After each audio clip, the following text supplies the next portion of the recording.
Hey everyone, Dan here. I wanted to take a look at some of the recently requested stocks that we haven't had a chance to take a look at yet.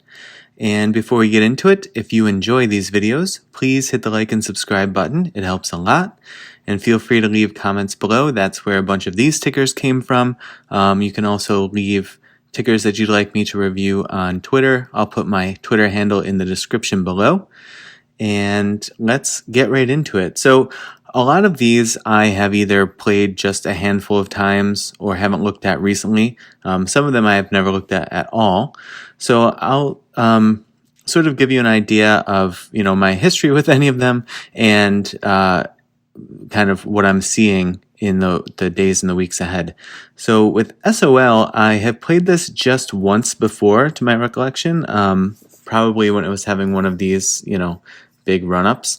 And so I had to sort of zoom out to the 1 month, 1 hour chart to see what's happening. And basically, if I were in a position right now, or if I were looking to take a position, it's at this 1167 mark. And I would basically take this 1103 as a cautionary zone, meaning, you could feel free to dip by down into that zone, in my opinion. But you'd want to get cautious around that area if it has run up. Say you bought it on a run up, or you're already holding a position, and so you're looking for a cut loss, which I think is 1041. If you're comfortable with a more aggressive one, 986 would be another option for a cut loss. But that yellow is just to say, like, hey, it should really start bouncing here, otherwise it's likely to fall into cut loss territory. But that said, it's a risky area. We expect it to bounce there. And so that's why we say, look at this for a dip buying opportunity. So that's anywhere in the box here. So basically from like 1075 up to about 1140, say. Decent dip buying opportunity, in my opinion. Again, expecting it to bounce in that range. If you see it just kind of rapidly falling through, then you probably don't want to dip buy it. So you still have to pay attention to what's happening. It's not that you just set an automatic buy for 1110, and if it picks it up, great, because it could just be plummeting. So try not to be too lazy with these levels that you set. I set them as alerts, or I know that I can actively be watching the stock during the day, and I'm just actively watching it and charting it as it goes along. So keep that in mind. On the upside, if we do start to see a push upward, I would be looking for that 1226 as my initial price target, and then 1279. What I'm thinking might be happening in the near term here is it may come up to fill this gap, and that would account for that first price target and might give us enough momentum to hit that second price target. So that's kind of why those two are pretty close together. Also, there's a lot of previous buying and selling at 1279, so it may be a little bit of a sticky area for it. But after that, my upper price targets would be the 1359, 1437, 1498, and then on the upper side for the time being, 1569. All right, that's SOL. GRIL, which I'm not familiar with. I hadn't, come across it before. I've never played it. So this is coming in really fresh, if you will, or really ignorant, maybe. But if we zoom out to the 1 month, this is what the last month has looked like for GRIL, and the stock is currently sitting at 235. To me, the cautionary zone would be that 206 with a cut loss of 197. So that's quite a significant drop percentage-wise. You could certainly, set your own cut loss to sort of adhere better to your, preferred risk-reward ratio, or your preferred level of tolerance for risking the capital involved. So the other thing that I see here is like a flagging out pattern. So a bunch of these lower highs potentially going to collide with more recent higher lows. That would, of course, require the higher lows to continue to hold, and for it to kind of get toward this point and then make a big move. Just know that a lot of times when it's flagging out in this direction, it's likely to hit this and get pushed down. So don't be surprised if that happens. It doesn't mean that it's going to have a tremendous drop, but it certainly could. So you're just going to have to see what's happening at that point. But until then, I would be looking for it to walk itself up this flag position in the shorter term. So to me, the dip buy opportunity happens in that green box, and that would be sort of if it gets pushed down a little bit and but sort of like stabilizes there, shows that it has some price strength. So about 228 down to about 218, expecting that it holds that 217.9 level. And then, the cautionary zone at 206.5, which if you didn't have a large tolerance for a bigger cut loss, that could be your initial cut loss, since there is some space between that and its current price anyway. On the upper side, if you wanted to take like a really quick kind of scalping type profit, 240, that would be a bit bigger of a percentage gain if you dip buy it in this area. Say you bought it at like 225 and rode it up to 240, 15 cents for a stock that's this low price is a pretty good percentage gain. On the upper ends, 250, 257, and 263 would be what I'd be looking for if it is able to continue to build strength.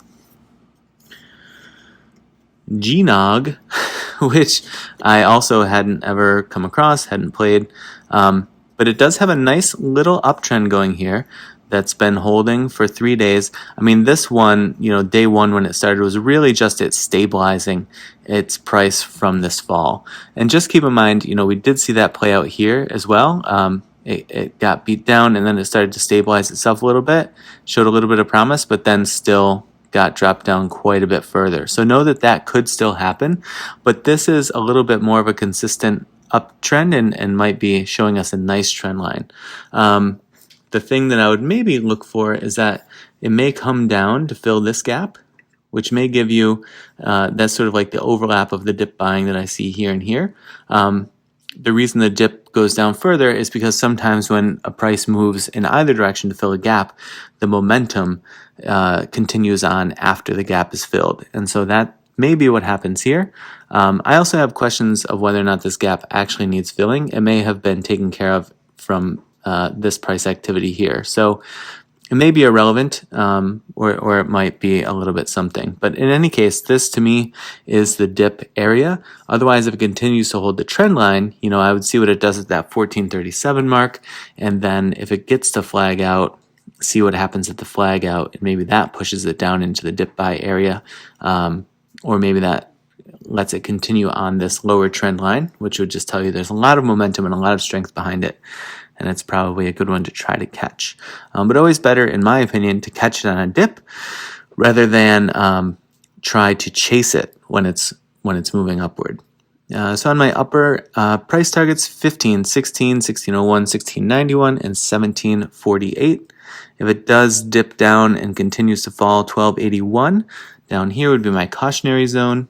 Could also be an initial cut loss for somebody who has less of a tolerance for these types of things. 1231 would be my definitive cut loss. BNGO,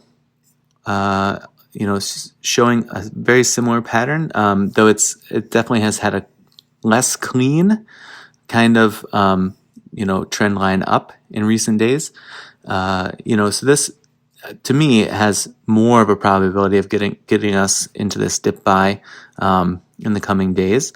But that's just because it's a bit more erratic looking to me than GNOG. But same idea here. Walking the trend line up, gonna flag out. Dip is just below. It could even hold the trend line and you could still catch some of the dip in this green box. And cautionary zone just below that, 749. Cut loss at 714 in my opinion. On the upside, I'd look for 843, 893, 927, and 950 to trim and take profits.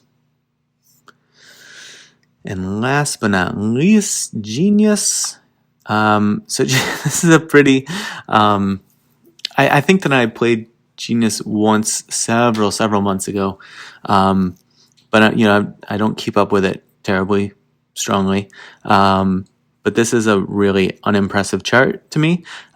So it has like these wild ups and downs, but often sort of shakes things out to just make a big sad face, and then sometimes like a true lopsided saggy face. Can we get that going as a pattern? The lopsided saggy face pattern.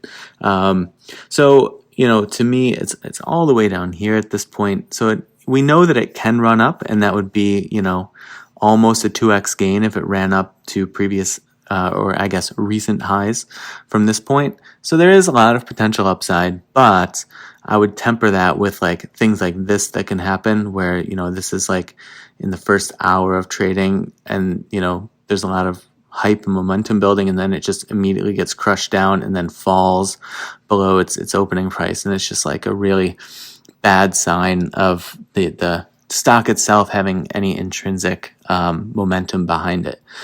But if you did want to look at it, I would say it's in its dip buy zone now. It's also in its cautionary zone. I think if it falls below that 182 and establishes that as resistance, it's probably in deeper trouble and at more risk to fall even further before it recovers, if that is even a thing that's going to happen.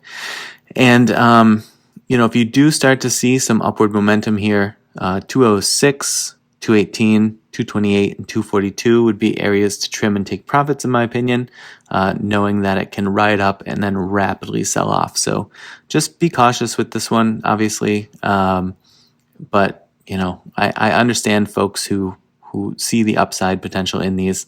But yeah, temper that with some basis in reality too, as best you can. But everyone has different tolerance levels and looks for different risks, so I can understand that. Okay, in any case, I'm just babbling on, so I wish you the best of luck if you're trading any of these or in any other trades that you might be in, and I will see you all in the next video.